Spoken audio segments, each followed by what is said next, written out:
Well, hello, third grader. Welcome to this lesson on measurement of weight. We also may use the word mass, which is a great mathematical and scientific word that sometimes is used. It's definitely used in middle school, but sometimes we introduce it now, the mass of something. We can use them interchangeably at third grade, but when you get in a higher grade, we'll start talking about mass. Yes, well anyway, let's continue with what we were thinking about yesterday when we introduced the word kilogram, and we thought, hey, we've got this big old bag full of sand and gravel, right? And we'll break that thing apart into 10 equal parts, right?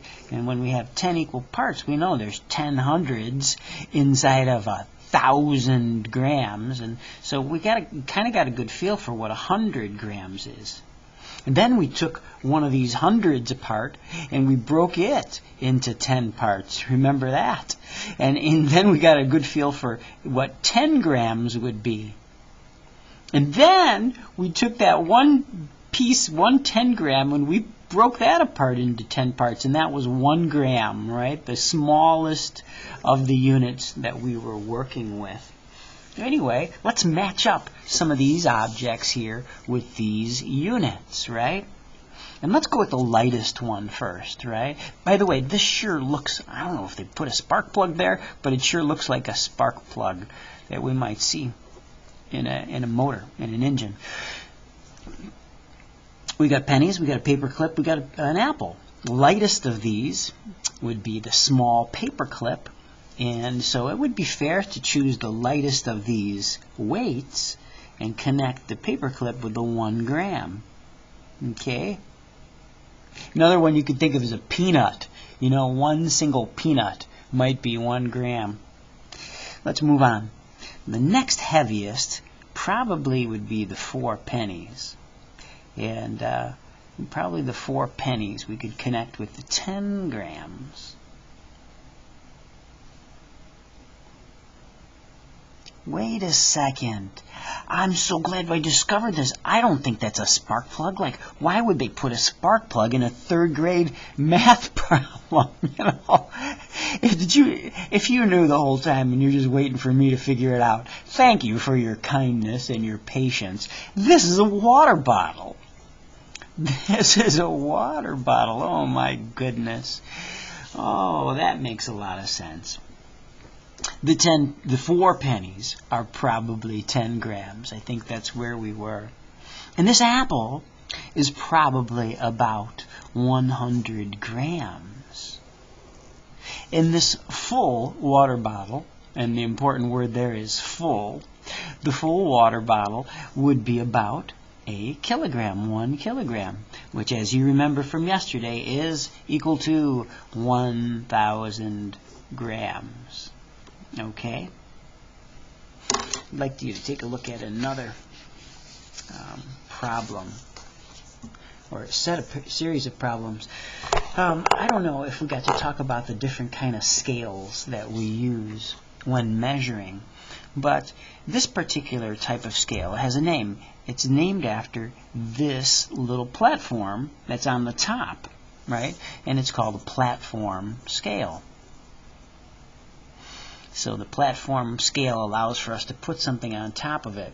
It kind of reminds me of little babies. Actually, the doctor's office has a platform where when babies are born, or they're laid onto a platform temporarily, I should add, and with close guard, right? The hands are there. Anyway, babies are weighed also on something similar. Anyway, our challenge now is to identify the weight on these platform scales. But it's not so simple, because in this one, for example, it's not pointing at the 20, it's not pointing at the 30, it's pointing in between.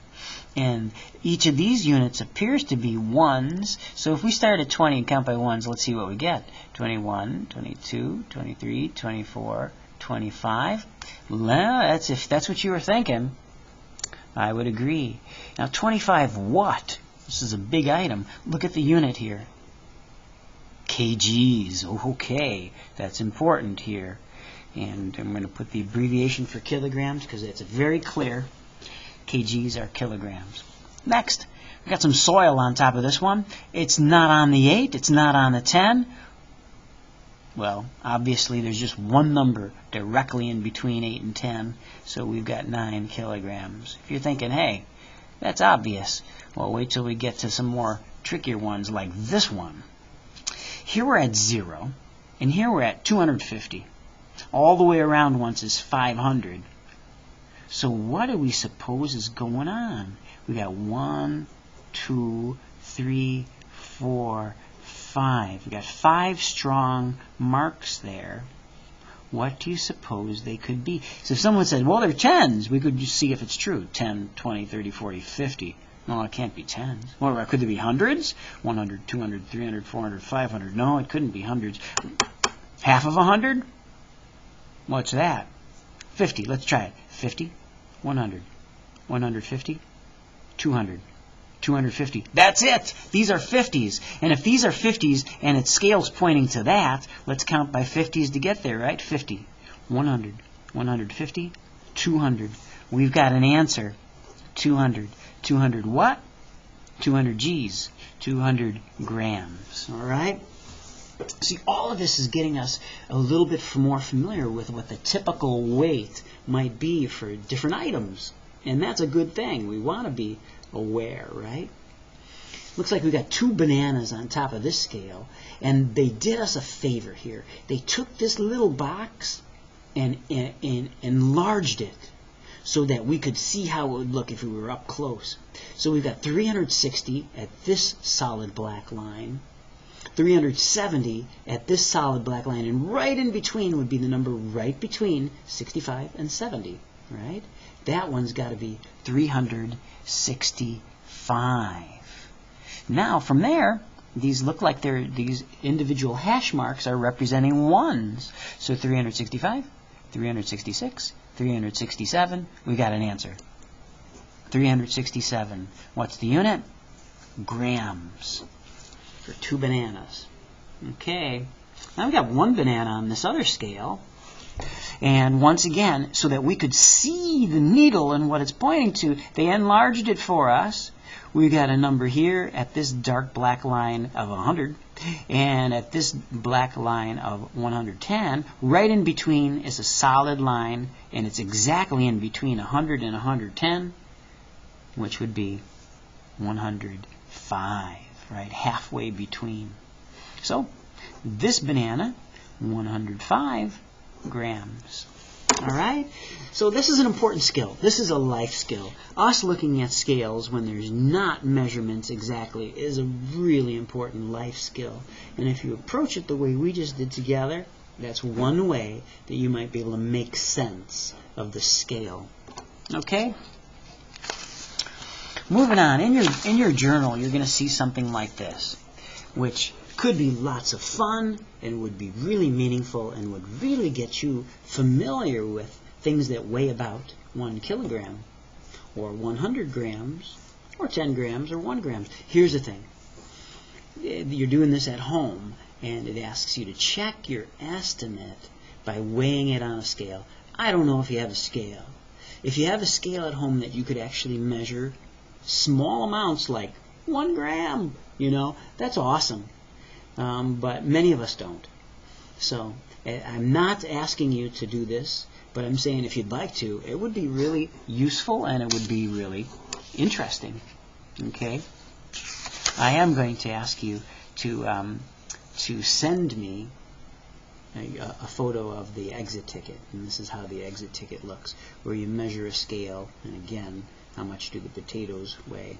And where you choose what makes more sense. An orange weighs about 200 grams or 200 kilograms. One will make sense and the other won't. Okay? And besides that page, I am going to ask you to do this page where we get warmed up with some of the same types of questions. So I'm going to ask you to do 2 pages. Send me a picture of that exit ticket. All right? And that first one is optional. Just if you have the time and you have the scale and you want to measure some things, that'd be awesome. Have fun. Look forward to seeing your work.